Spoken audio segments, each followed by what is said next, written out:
Votre médecin utilise peut-être déjà l'IA sur vous, pas via un robot, mais via un modèle qui analyse des scans et repère des cellules cancéreuses qu'un œil humain pourrait rater. En fait, chaque système d'IA fait à peu près la même chose. On a en entrée un pattern et on obtient en sortie une prédiction. Mais le type de cette prédiction change tout.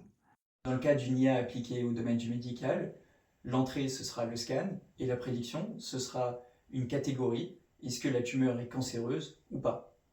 Dans le cas d'une IA appliquée au domaine financier, on aurait en entrée des données de marché et en prédiction un numéro, la valeur du cours de l'action pour demain. Dans le cas d'une IA appliquée aux échecs, on aurait en entrée la position des différentes pièces sur le plateau d'échecs et en sortie le meilleur coup possible.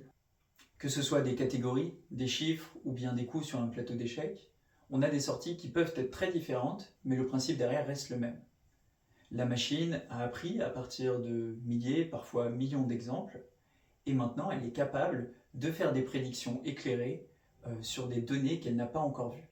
Et le point commun entre tous ces systèmes, c'est qu'ils prédisent quelque chose qui est vérifiable.